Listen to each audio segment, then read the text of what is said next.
Hello and welcome to this video. This afternoon we're going to be talking about the fact that a lot of us feel pretty out of control at the moment. We maybe feel a little bit out of control anyway, but with what's been happening regarding the threat of this horrible virus across the world globally, this health scare, a lot of us may be feeling rather out of control and a little bit jittery and so on. So I thought today we could just have a chat a little bit about that. I think generally in life often we feel as if we're running behind a double-decker bus. That sort of image comes to mind, and we're just trying to grasp the handrail and it's just a little bit out of reach every time to haul ourselves aboard, and it's just a little bit too far out of reach. So if that sounds familiar to you, then we're going to have a look today about what we can do about that. In other words, how we get back into the driving seat of our life, if you like. Then stress and anxiety, high levels of stress and anxiety are not a modern phenomenon, by the way. In 160 AD, I've got it written here, the Roman Emperor Marcus Aurelius was writing, "You have power over your mind, not outside events.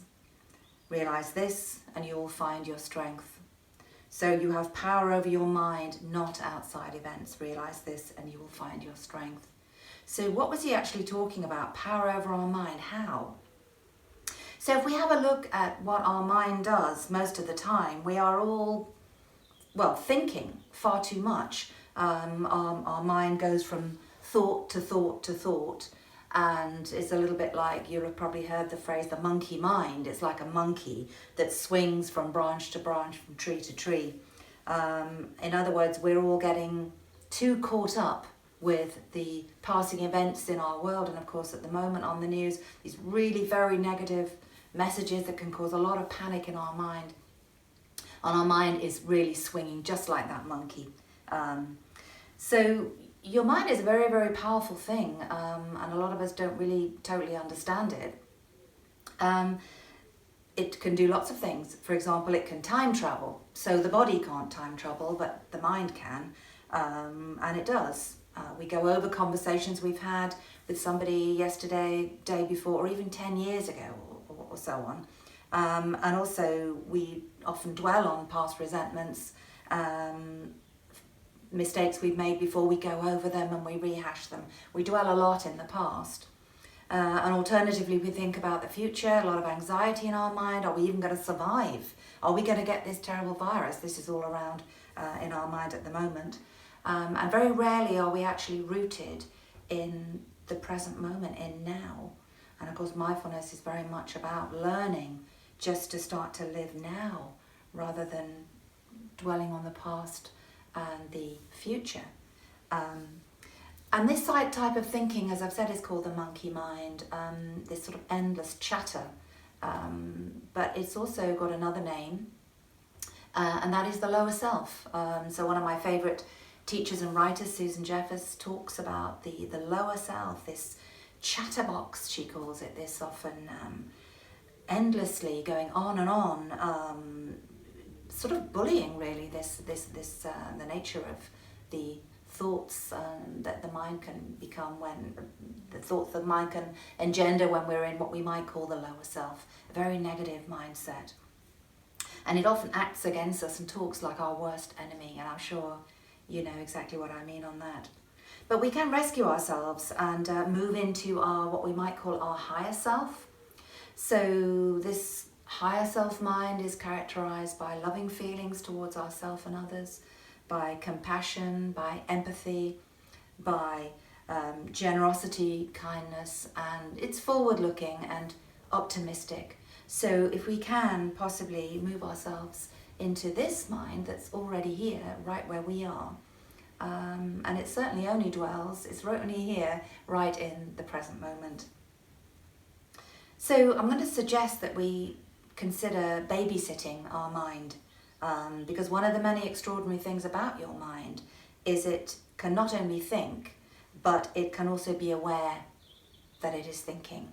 And that awareness self, that higher self, is the place where we need to be positioning ourselves, especially at the moment when there's a lot of lower self mind around, that energy of the of fear, worry and anxiety. So we can actually become aware then that our mind is thinking, and we can gently, literally watch and babysit our mind. So it's a bit like when you're babysitting or watching a toddler. You have to keep an eye on it, because what's it doing? What's it doing now? Is it going off to drink taking the top off the bleach bottle and is ingesting bleach? It's a little bit like that with our mind. Gently watch it. What's it doing? Gently bring it back to its peaceful state, the higher self. Every time we find that we're moving into anxiety and these horrible minds that we can we find we can get a little bit out of control with. So we can start to be our loving, caring babysitter. So this sort of loving care may have been in very short supply when you were growing up. I know certainly for myself that's exactly the case. But we can do this for ourselves. We can learn to be our own loving babysitter, childminder now, watching our mind with care and compassion. So by staying mindful then, during the day and during the night, we can then spot what's about to happen in the mind and change it before it tips us into negativity and anxiety and fear and so on. So Thich Nhat Hanh, a lot of you will know the beautiful, wonderful Zen master Thich Nhat Hanh, and he talks very much about a quick way. A quick way to do this, he says, is to come back to the present moment by focusing on breathing in and breathing out. And then the mental discourse stops. So this is the off button to your lower self, chatterbox mind. So it does have an off button. And in the last video, we were looking at how to do that, how to do some very gentle breathing meditation. So if you've never learnt to meditate, it's really, really not difficult. There's really nothing to it. It's a matter of where you place your attention. And Thich Nhat Hanh is suggesting that we place our attention on the breath. So the breath is always here for you. You can place your attention on other things as well, other things like a candle or the sky, these other objects of contemplation, as it's called in meditation. Alternatively, you've always got the breath. So he's suggesting that that's what we do. And he says that is the miracle of the practice. You don't have to think anymore. So even just giving yourself just 3 or 4 minutes during the day when you find that you're getting rather caught up and you're no longer in control of your mind, you just follow the breath in, focus the attention on the breath, and focus the attention as it goes out again.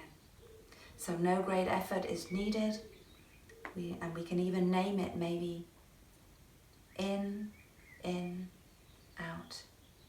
So we're going to do this together in a minute before we finish this meditation. I just wanted to introduce you to these concepts if this is something completely new to you. You have power over your mind, not outside events. So we can't control the world, can we? And especially at the moment, it's becoming very saliently obvious we can't control these things. We can't control this deadly virus that's going around. What a frightening thing that it may attack us. But we can control our reaction to what is happening globally and move into this mind, the higher self, we might want to call it, where we can extend love and compassion to others around us. We can become very, very useful people here if we have control over our own mind. Okay. So just to say then, the real nature then of our mind is like, I think we were talking, I was definitely talking last time about the mind being like a cloudless sky, or rather I think we were talking about it being like an infinite sky. So we can you might even want to close your eyes at this point. We just start to consider the mind as being like a cloudless sky. And you can gently, if you wish, just gently close your eyes now if you wish to, or keep them open. And maybe you can just take yourself to a beach, a sandy beach. This is often what we do in classes up here in Suffolk, is that we will just literally take ourselves on a short journey in our mind. Very powerful part of your mind is your imagination. So let's take ourselves to a beautiful sandy beach. Miles and miles of golden sand, sparkling in the sunlight. Just take yourself there now in your mind and just stretch out on the sand. Maybe there are sunbeds here for you to stretch out on. And then maybe there is a tranquil sea that is leading for miles and miles in front of you to a distant horizon. And you're there stretched out on this beach, receiving safely the sun's rays as you look up at this sky that is completely cloudless, a cloudless blue sky. So we can consider that the true nature of our mind is like that. It's a fantastic image and an archetypal image. And that our thoughts and our feelings, the thoughts come first before feelings, of course. Thoughts and feelings are just like clouds that come along and just pass by in this cloudless sky. Indeed, dissolve into this open, transparent, clear, vast space, which is a perfect image for the real nature of your mind. So there you are, just simply stretched out on this beach. The sun's rays moving into you, dispelling any negativity in your body and in your mind. And we're very gently just going to take our awareness, just as we did a minute ago. We were talking about Thich Nhat Hanh's quick way is to come right into this present moment by focusing on the breath. If your eyes are closed, all you need to do is start to become aware of the breath as it enters and leaves your body. So we're not changing the breath in any way, we're just moving our attention to it, watching it come in and watching it leave.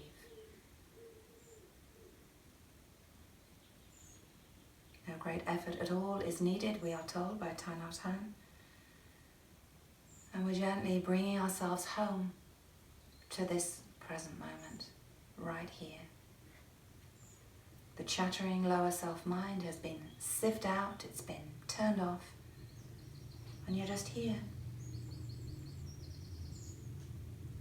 watching the breath, lying on this perfect beach, far away from your everyday world.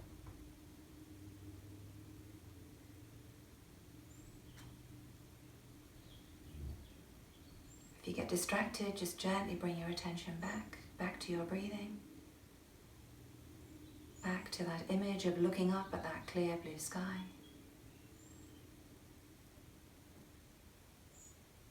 And when we come home to this present moment, in this way, by following the breath, 3 or 4 breaths is enough. You'll notice that the mind is automatically peaceful and positive. You don't have to do anything else. It's right here. It's true nature. It's true nature to be peaceful. And when we're feeling peaceful, happiness automatically starts to bubble up. Just like bubbles that arise from the bottom of the ocean and break on the surface of the water, it's the same with your mind. When we just gently drop the agitated thoughts, focus on the breath, in and out. Peace is automatically here. Contentment, happiness is right here. So the real nature of your mind is this, characterized by peace. And when we're feeling peaceful, I'd like to suggest that is true happiness. So this is irrespective of what's happening in our outside world, we can gently harness this wonderful peace of mind. So you can always take yourself home to this state of mind by moving your attention to the breath. So it's not difficult.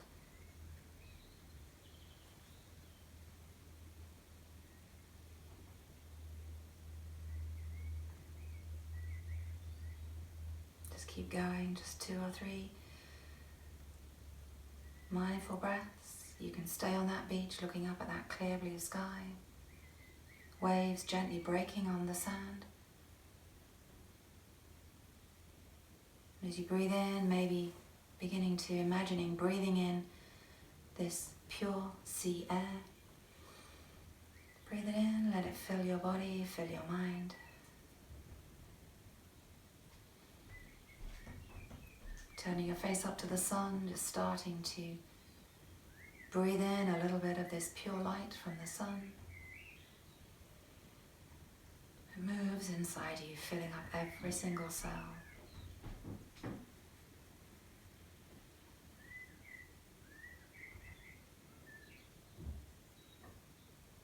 Wonderful. So you'll notice that your mind has become very quiet and very still. And certainly Eckhart Tolle believes that stillness is our true nature. That is what he has written. Stillness is our nature. Peace is our nature. It's our nature to be peaceful.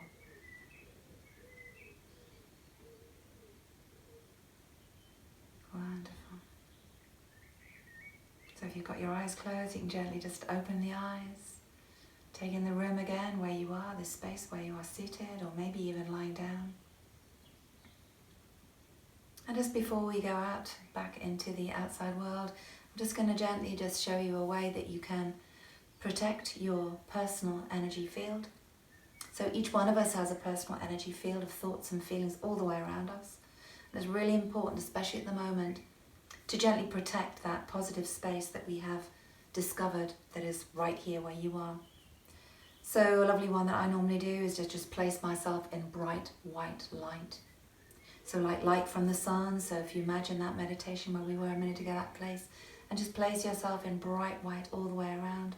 See it starts to solidify like a golden egg all the way around you. Throw a few arrows at it from the other side, everything's going to be deflected off. Loving energy gets in, everything else is on the other side. And as soon as you do these exercises, automatically you come right into the present moment. Right into now, which is where the mind is completely tranquil and contented. Okay, and what we're going to do is just imagine tree roots on the soles of the feet to push down through the floorboards of where you are, right the way down to connect with the earth. So both these exercises are very centering and very grounding, and I would definitely recommend, especially at the moment, that you do that. So centered, protected. So let's just take a lovely deep breath in, and as you breathe out, just release any remaining tensions on the breath. Just go back to normal, easy, smooth breathing. So I hope you will practice with these lovely, wonderful mindfulness tools, and I'll see you next time.